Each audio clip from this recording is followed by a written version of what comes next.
On January the 18th of 2024, John Clark, the police chief of Mars Hill, North Carolina, was terminated from his position after allegedly attempting to solicit risque photos from the wife of one of his officers, Captain Chad Wilson. The inappropriate conduct involved Clark requesting pictures from Captain Wilson's wife via Snapchat. Town manager Nathan Bennett condemned Clark's actions in a termination letter dated October 16, 2023. Citing his attempts to pursue a romantic relationship with the wife of a subordinate as reprehensible and unforgivable, after the woman shared screenshots of Clark's requests with her husband, who then reported the incident to Bennett. An independent investigation was launched. The investigation revealed that Clark had lied about his actions when confronted by Bennett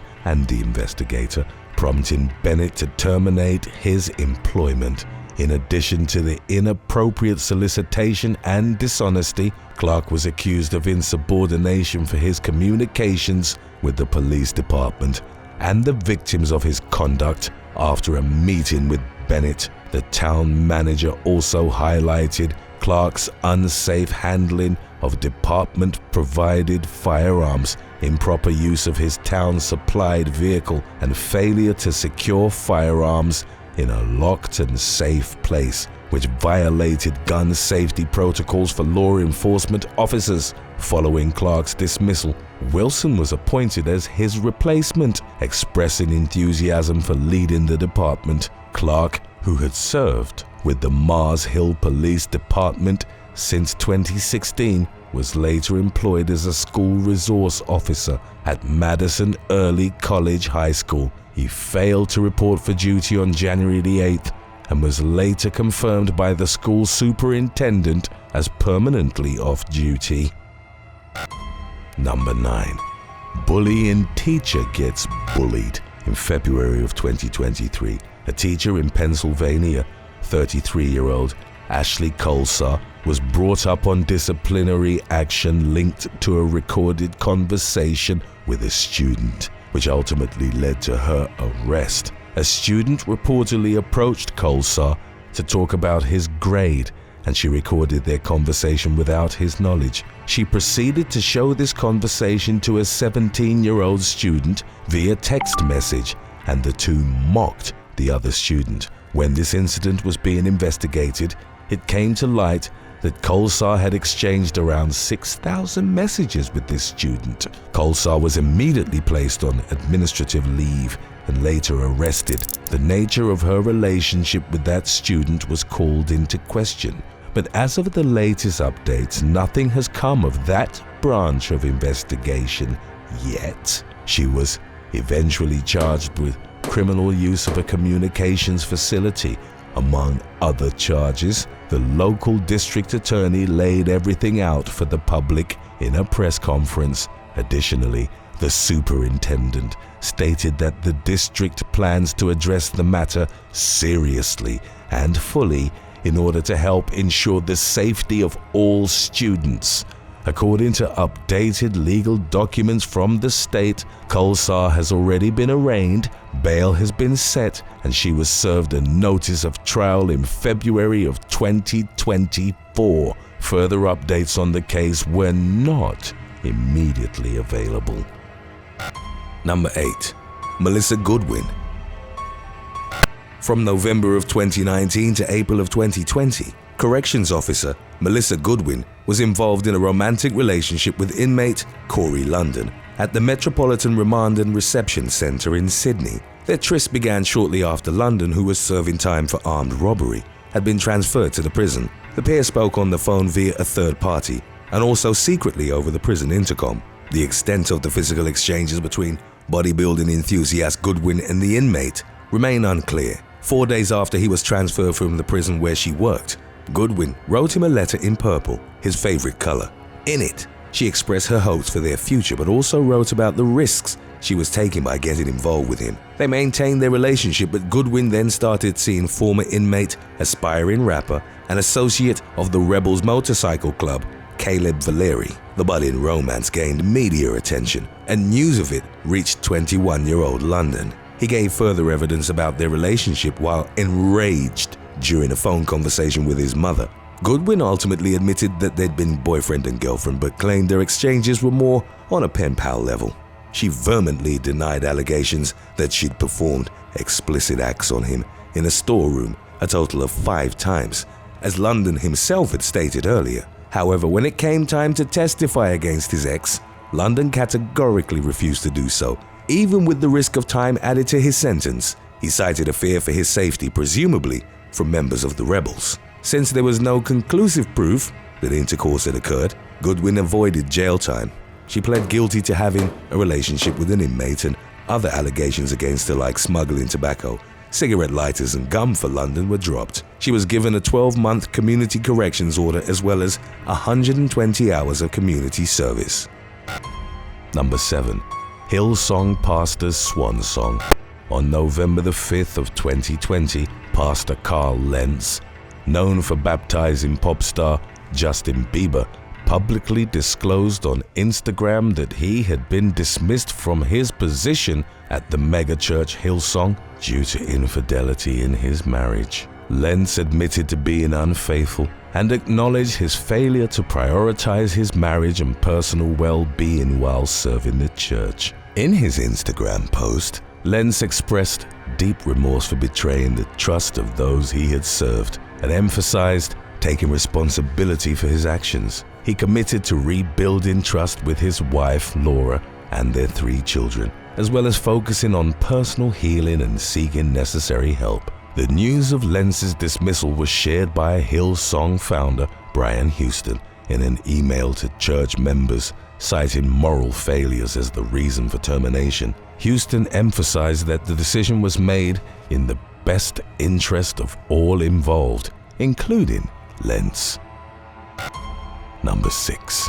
A not-so-immaculate conception. In January of 2024, Pastor Ricky Scott Sr. of East Street Peter Missionary Baptist Church in Abbeville, Mississippi, was terminated from his position following allegations of infidelity that emerged when a woman claimed he had impregnated her during a church service. The church announced Pastor Scott's dismissal, citing the recent scandal. The incident came to a head after a video surfaced on TikTok showing the pastor's alleged mistress, Yulana Beavers, confronting Pastor Scott's wife during a worship service. In the video, local police intervened, escorting Beavers out of the church premises.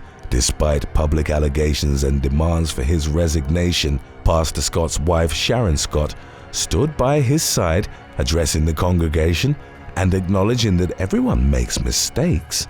She expressed unity with her husband and took responsibility for his actions, emphasizing their partnership in navigating the situation. Number 5. Not the best Morning America. On December the 5th of 2022, Good Morning America hosts TJ Holmes and Amy Robach were removed from air following a report by the Daily Mail, revealing that the two were embroiled in a steamy affair. The network took both hosts off GMA3 indefinitely, replacing them with Stephanie Ramos and Gio Benitez.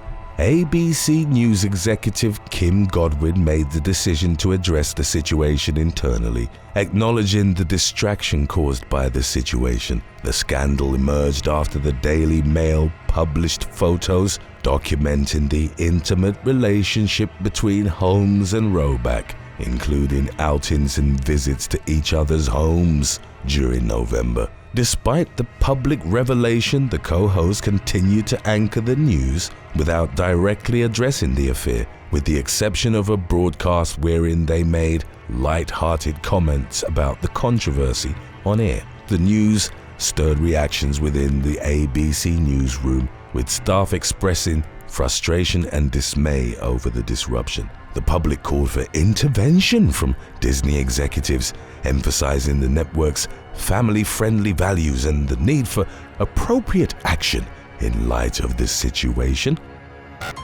Number 4. He was loving it. On November the 4th of 2019, McDonald's announced the departure of its CEO, Steve Easterbrook, due to his involvement in a consensual relationship with an employee, which violated the company's policy. The board of directors made the decision to terminate Easterbrook after investigating the matter, finding that he had shown poor judgment. Easterbrook, who had been with McDonald's since 1993 and held various roles within the company, including CEO since 2015, expressed regret in an email to staff, acknowledging his mistake and agreeing with the board's decision. Despite his successful tenure that saw the company's shares almost double in value, his actions led to his immediate dismissal. In light of Easterbrook's departure, Chris Kempczinski, formerly the president of McDonald's USA, was appointed as the new president and CEO. Kempczinski expressed gratitude for Easterbrook's mentorship and outlined his vision for the company's future success. Enrique Hernandez Jr., chairman of McDonald's board, praised Kempczinski's leadership qualities and strategic planning abilities, highlighting his role in the company's growth and transformation. Additionally, Joe Erlinger, who was previously in charge of international operated markets, succeeded Kempczinski in his former role. The transition in leadership marked a significant change for McDonald's as it navigated the aftermath of Easterbrook's departure and set the stage for continued success under new leadership. Number 3. Prison Love. On June the 18th, 2020, 27-year-old Chelsea Stevenson, a prison officer at HMP Doncaster, was given a suspended sentence after being discovered in a romantic relationship with a serving inmate. Colleagues raised suspicions when Stevenson was seen visiting the prisoner's cell outside of normal hours, leading to her arrest in January 2019. An investigation revealed intimate messages exchanged between Stevenson and the inmate on a mobile phone found in her possession, along with a letter from the prisoner. After admitting to the relationship, Stevenson was charged with misconduct in public office. The court sentenced Stevenson to 8 months in jail, suspended for 2 years, requiring her to complete 200 hours of unpaid work and attend 30 rehabilitation days. The inmate involved received an additional 20-week prison term for his part in the illicit relationship. Today's topic was requested by River Parish. If you have any other topics you'd like to learn about, subscribe and let us know in the comments section below. Number 2. Love's a Killer. On July the 12th of 2023, former prison officer Olivia Hodgson was sentenced to 8 months in prison after engaging in a relationship with inmate LaVon Ford Morgan, who was incarcerated for murder at HMP Garth in Leyland. Hodgson had been working at the prison since 2017 and began the relationship with Ford Morgan in early 2020. When the relationship came to light and investigation began, the court heard that Hodgson used smuggled mobile phones to communicate with the inmate, one of which was discovered during a cell search when Ford Morgan was transferred to another prison in January 2021. Analysis of the recovered mobile phone revealed communication between Ford Morgan and a number belonging to Hodgson. Hodgson was arrested at HMP Garth in July 2021, and a search of her home address led to the seizure of another mobile phone containing images of the pair and a birthday card with Ford Morgan's fingerprints. Ford Morgan, who was serving a sentence for murder and possessing a firearm with intent to endanger life, admitted to possessing prohibited mobile phones and received an additional 18-month jail term. Detective Constable Becky Pearson from the Northwest Regional Organized Crime Unit's Prison Anti-Corruption Unit emphasized that Hodgson's actions constituted misconduct in a public office. Hodgson was accused of using various phone numbers and chat applications to maintain the relationship with Ford Morgan and evade detection, despite being aware of the criminal consequences of engaging in relationships with inmates. Updates on the ultimate outcome of the case were not available. Right after number 1, we will tune up our video about when mistresses go wrong. Stick around if you missed that release a while back. Number 1. Cops Copperfield.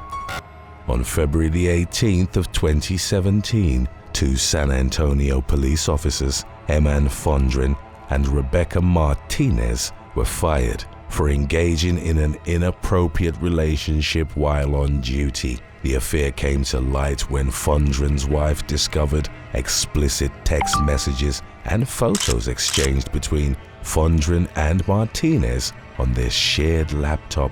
The scandal escalated when Fondren's wife confronted Martinez, resulted in a physical altercation, and Martinez's subsequent arrest on misdemeanor assault charges. Further investigations revealed that Martinez used her police computer to run unauthorized background checks on Fondren's wife, violating laws and departmental regulations. Despite claims made by their attorney during arbitration that surveillance footage from a local Home Depot where the two had reportedly done some questionable things together showed no evidence of sexual activity during their meetings, over 160 pages of explicit text messages exchanged between the officers suggested otherwise. The messages detailed their encounters and plans to engage in some very not safe for work activities during their shifts. The San Antonio Police Department's thorough investigation also uncovered instances where the officers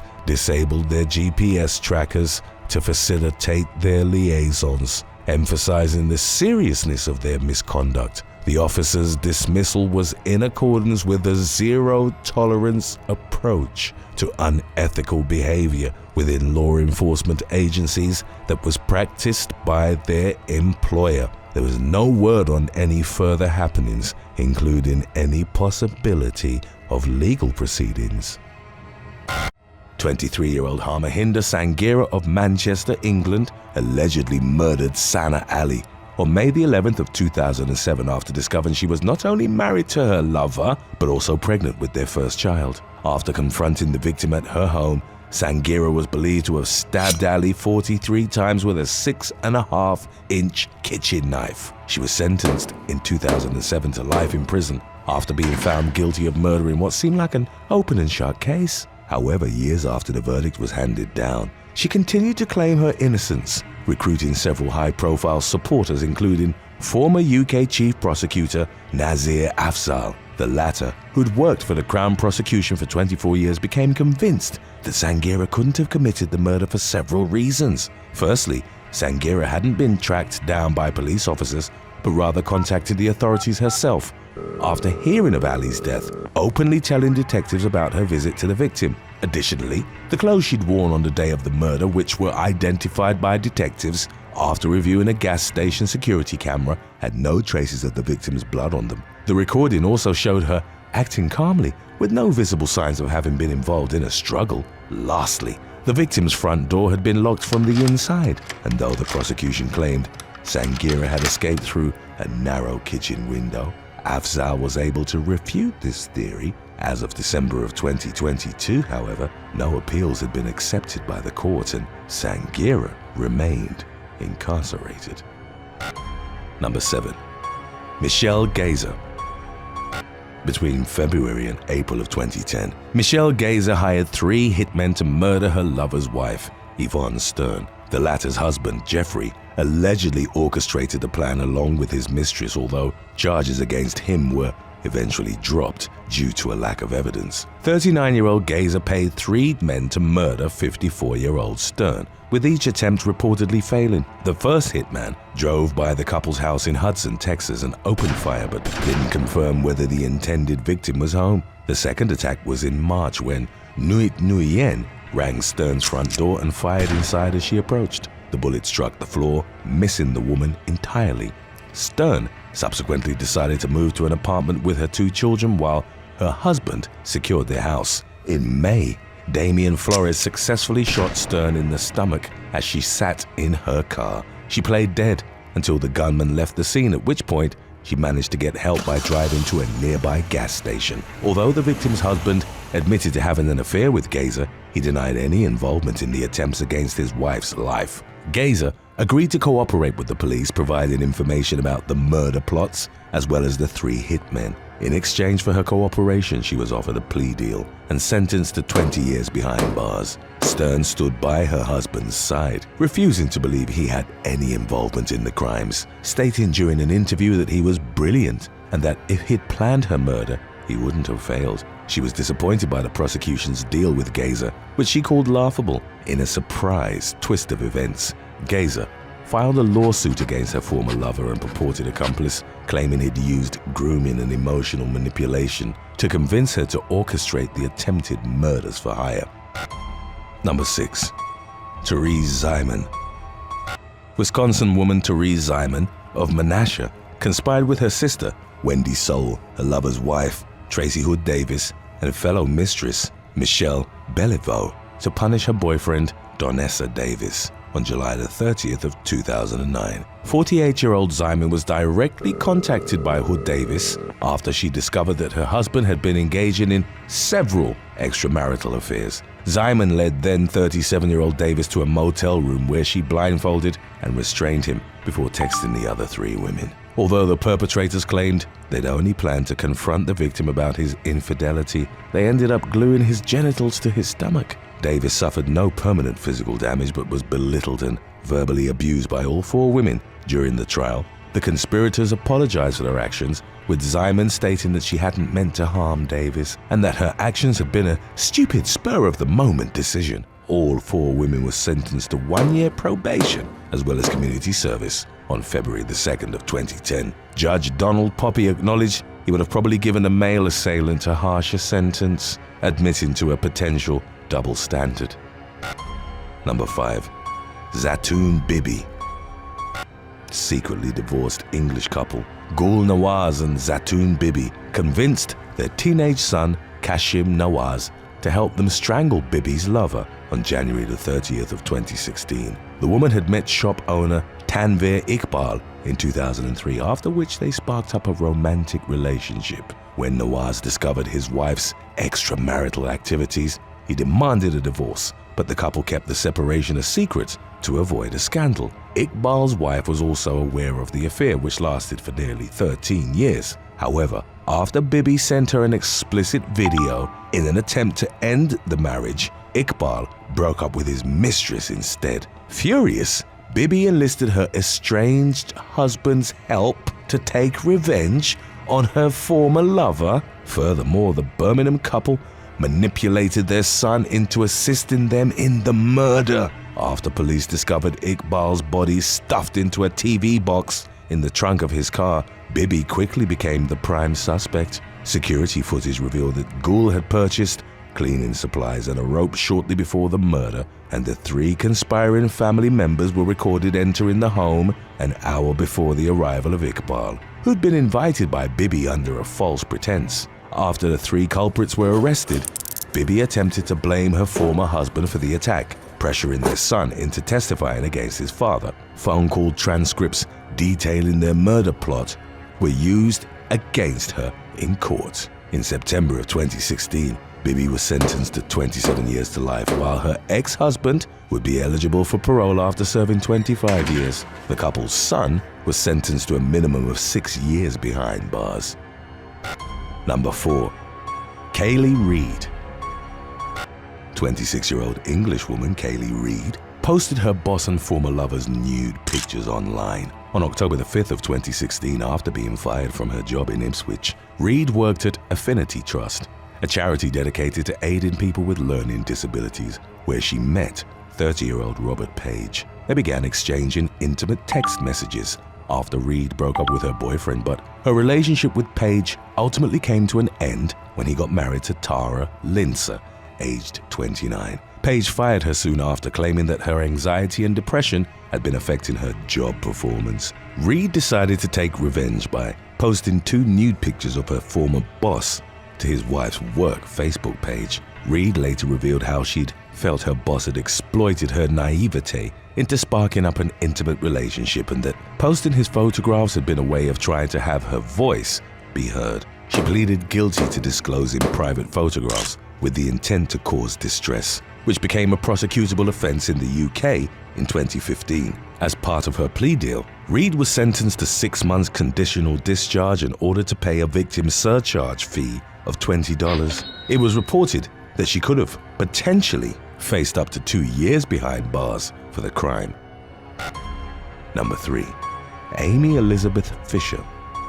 On May the 19th of 1992, New York teenager Amy Elizabeth Fischer attempted to murder her lover's wife. Fischer, a resident of Long Island, had met 35-year-old body shop owner Joseph Buttafuoco in 1990 and had purposefully damaged her car several times in order to see him. When he decided to end their subsequent affair, she became obsessed with him, eventually plotting to murder his 37-year-old wife, Mary Jo. With the help of salesman Peter Guagenti, the latter allegedly drove Fischer to her lover's home, where she deceptively told his wife that he'd been romantically involved with a fake younger sister instead of confessing to her own affair with the man. After Mary Jo angrily told her to leave, Fischer shot her in the head. The wounded woman was rushed to the hospital, where she underwent a complicated life-saving surgery. Though she managed to survive, doctors were unable to remove the bullet from her head. During an interview with police, Joseph Buttafuoco told detectives that his mistress might be to blame for the attack. His wife positively ID'd Fischer after recovering consciousness. Fischer was charged with attempted first-degree murder, but agreed to a plea deal in exchange for a lesser sentence on September the 23rd of 1992. She ultimately spent 7 years in prison for aggravated assault. In 1993, Buttafuoco pleaded guilty to criminal charges in connection to the fact that Fischer had been underage at the time of their involvement. He received a 4-month prison sentence of his own after being paroled in 1999. Fischer began working as a writer and adult film actress. Number 2. Sarah Parker.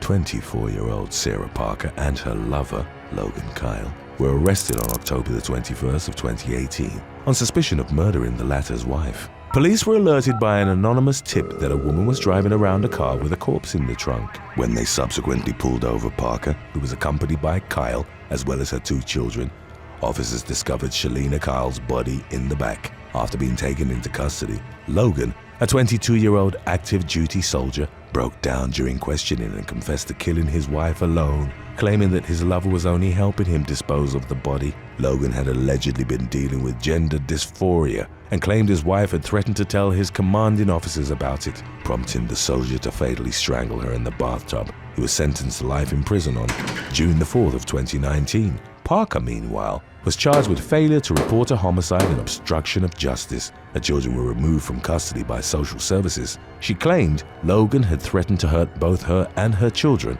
unless she helped him dispose of Shalina's body. Number 1. Elsa Jackson. On November the 14th of 2014, Elsa Jackson, aged 24, murdered her lover's wife, 38-year-old Kathy Walker, at the couple's home on the Aliamanu military reservation in Hawaii. Mike Walker, an Army medic, claimed to have discovered his wife's dead body after completing a shift. Her throat had been brutally slashed. It would take police 5 months to arrest their main suspect, Jackson, in Fort Wayne, Indiana. Though Walker wasn't initially charged for his wife's murder, detectives were able to recover enough evidence to charge him with first-degree murder along with Jackson. He agreed to plead guilty to second-degree murder and was sentenced to 35 years in prison. Jackson, who was diagnosed with schizoaffective disorder, had been unable to get her medication due to a lapse in her health insurance, which allegedly left her vulnerable to manipulation. On February the 10th of 2020, she was sentenced to 30 years behind bars. Thanks for watching. Would you rather get caught cheating or get caught shoplifting? Let us know in the comments section below.